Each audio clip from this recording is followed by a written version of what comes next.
گلزمین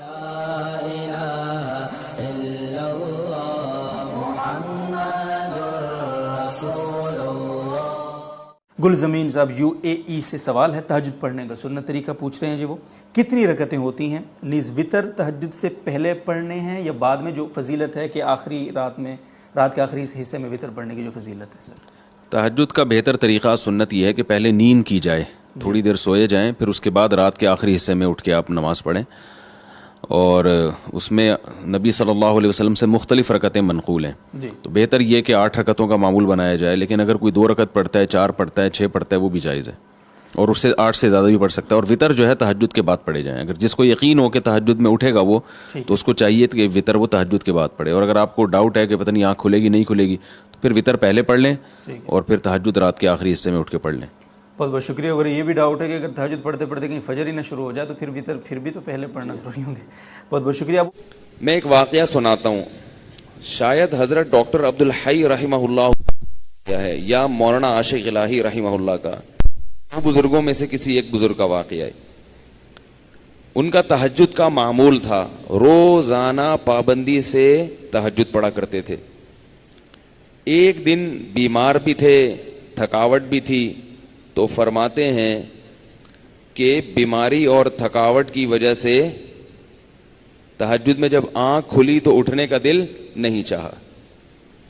اب یہ پورا واقعہ ذرا غور سے سنو اور اپنے اوپر فٹ کرو. اچھا، ان کا تہجد کا پروگرام ہوتا تھا تو غالباً مصلی پہلے سے رات کو بچھا کے رکھتے تھے، ورنہ شیطان نا یہ ورغلاتا ہے، ابے ابھی اٹھو گے، ابے پھر جا کے مصلی تلاش کرو گے، ابے پھر یہ چھوڑو یار. تو یہ سارے انتظامات پہلے سے کر کے رکھا کرو. تو وہ انہوں نے کہا کہ سستی ہو رہی ہے، اٹھا نہیں جا رہا، نیند بھی آ رہی ہے، کیا کریں؟ اب شیطان کا مقابلہ شروع. شیطان با مقابلہ انسان. کیا خیال ہے؟ اور یہ مقابلہ انسانوں کے ساتھ ہی ہوتا ہے. جو شیطان جیسے شیطان ہوتے ہیں نا، ان سے شیطان کو مقابلے کی ضرورت نہیں ہوتی. وہ کہتے ہیں ویسے ہی پڑا ہوا ہے، میرے کہے بغیر ہی پڑا ہوا ہے. کیا خیال ہے؟ میرے کہے بغیر ہی پڑا ہوا ہے تو مجھے پڑے ہوئے کو اٹھانے کی چندہ ضرورت نہیں ہے. تو اب شیطان نے کیا کیا کہ بھائی سو جا. حدیث میں آتا ہے شیطان تھپکی دیتا ہے، سو جا بھائی، بہت لمبی رات ہے. تو فرماتے ہیں کہ میں اب شیطان سے مقابلہ کیسے کروں؟ نفس سستی ہے. تو میں نے نفس کو سمجھانا شروع کر دیا اور شیطان کو ٹوپی کرانا شروع. یہ ٹوپی کے میرے الفاظ ہیں، ان کے نہیں ہیں. شیطان کو کیا شروع کر دی؟ ٹوپی کرانا. جیسے شیطان بھی ٹوپی کراتا ہے، پتہ ہے آپ کو؟ شیطان پتہ ہے کیسے ٹوپی کراتا ہے؟ شیطان کہتے ہیں صرف ایک دن تو ناغہ کروا رہا ہوں تو اس سے روزانہ تو پڑتا ہے نا.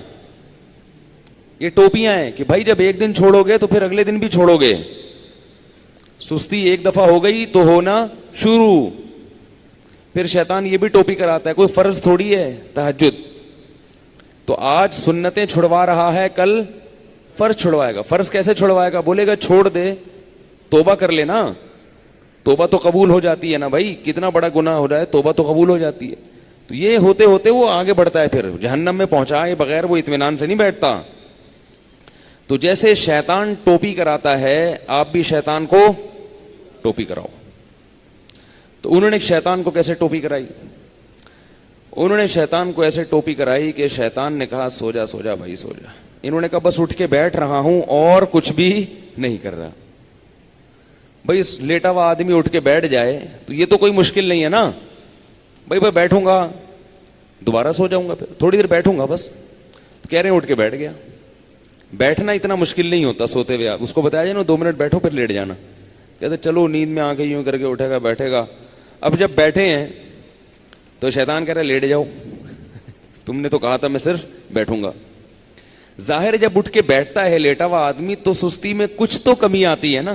جو لیٹے ہوئے انسان کی پوزیشن ہوتی ہے سوتے ہوئے میں، وہ بیٹھے ہوئے کی نہیں ہوتی. اس کو کچھ سستی میں کمی آتی ہے.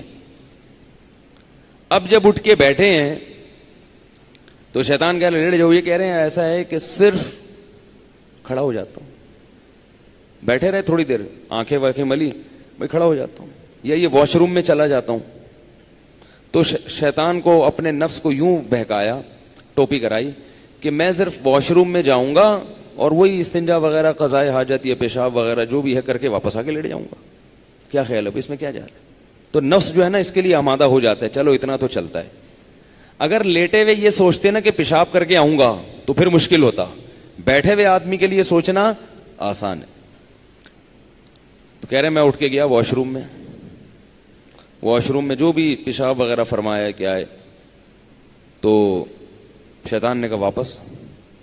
وضو خانہ ساتھ ہی تھا, میں نے کہا وضو کر کے لیٹ جاؤں گا بس, ٹھیک ہے نا, تھوڑا سا منہ دھو لیتا ہوں, چھپکے مار دیتا ہوں. یہ واقعہ میں اپنے الفاظ میں بیان کر رہا ہوں, ٹھیک ہے نا, تاکہ آپ لوگ بالکل اس کے مطابق چلیں اور آپ کو یہ احساس ہو کہ ایسے ہمارے اکابر نے کیا, بزرگوں نے کیا, تو اس طرح کرنے سے کیا ہوتا ہے, وہی ہوتا ہے جو ان کے ساتھ ہوا, تہجد کی پابندی ہو گئی. تو اب کیا ہے, کہتے ہیں کہ میں گیا اور پانی کے چھپکے مارے اور پورا وضو کر لیا جلدی سے. وضو کے بعد بھی شیطان کیا کہہ رہا ہے, آ جا لیٹ جا بستر پہ یار. کہہ رہے میں بستر کی طرف جاتے جاتے مصلی کی طرف گیا, جلدی سے نیت باندھ لی اللہ اکبر کر کے. جلدی سے کیا کیا, کیونکہ نیت باندھنے سے پہلے سوچو گے تو شیطان واپس لے جائے گا. تو بھائی اللہ اکبر کہہ کے نیت باندھ لو, پھر دیکھا جائے گا کیا ہوتا ہے. تو نیت باندھ لی تو باندھ لی نا, اب تو ہو گئی نا, اب تھوڑی کہیں بھاگ سکتے ہیں. اتنا تو کوئی نالائق نہیں ہوتا کہ نماز توڑ کے بھاگ جائے. تو یہ ٹرک ہوتی ہیں سستی کو دور کرنے کی. نہیں آ رہی نا, تو اس طرح پڑھ لیا کرو نماز. آپ تہجد کی پابندی اس طرح سے کر لیں گے, تہجد پڑھو گے تو فجر تو لازمی ہوگی. تہجد کو فوکس کرو تو فجر نہیں جائے گی کہیں انشاءاللہ. اگر تہجد رہ بھی گئی تو فجر تو ہو جائے گی نا. شیطان ٹوپی کرا کے تہجد چھڑوائے گا تو آپ بولو گے یار بہت ٹوپیاں ہو گئی ہیں, تہجد چھوڑ دی, فجر تو فرض ہے. نماز خشوع و خضوع سے پڑھنا, بول تو نماز پڑھنا کتنا مشکل, اوپر سے دل لگا کے پڑھو. نماز پڑھنا آسان تھوڑی ہے, 5 ٹائم پوری زندگی پڑھتے رہنا, پھر دل لگا کے, دل لگے نہ لگے کوشش کرنا لگانے کی, اور مشکل کام ہے.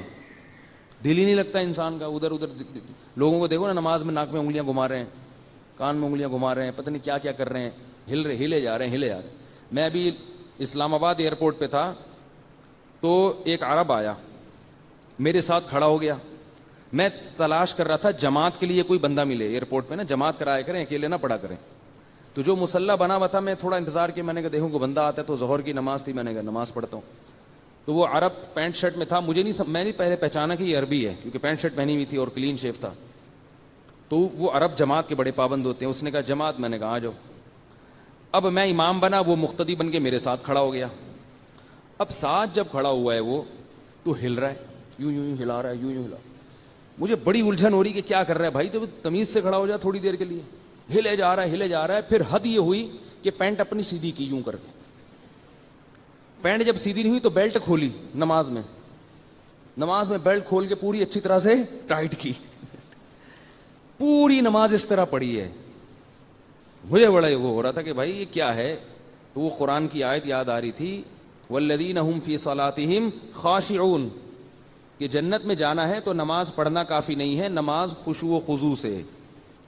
تو دل تو اپنے قابو میں نہیں ہے نا, کم از کم ظاہری جسم تو اپنے قابو میں ہے, اس کو تو انسان قابو میں رکھے. وہ بھی ہلے جا رہا ہے. جب اس نے پینٹ سیدھی کرنا شروع کی, بیلٹ کھول کے, ہے نا کہ یہ زیادہ ہو گئی بھائی, یہ زیادہ ہو گئی. تو ایک صاحب کو میں دیکھتا تھا کہ جب بھی وہ نماز شروع کرتے تھے, نماز تکبیر کے بعد ہاتھ باندھا, اس کے بعد اپنا چشمہ اتار کے جیب میں رکھا. ارے یہ نماز سے پہلے چشمہ اتار کے جیب میں رکھ لو. ہمارے حضرت فرمایا کرتے تھے کہ لوگوں کو پتہ نہیں کیا ہے, نماز کی نیت باندھتے ہی خارش شروع ہو جاتی ہے. تو فرماتے تھے کہ نماز کی نیت باندھنے سے پہلے پورا جسم اچھی طرح کھجا لو, ناک میں انگلیاں بھی گھما لو, کان میں انگلیاں بھی گھما لو, روئیاں ٹھوس لو, جہاں جہاں کھجانا ہے اپنے, ٹھیک نا, کسی اور کے نہیں. اچھی طرح سے ہل کے جب تھک جاؤ نا, پھر نیت باندھا کرو.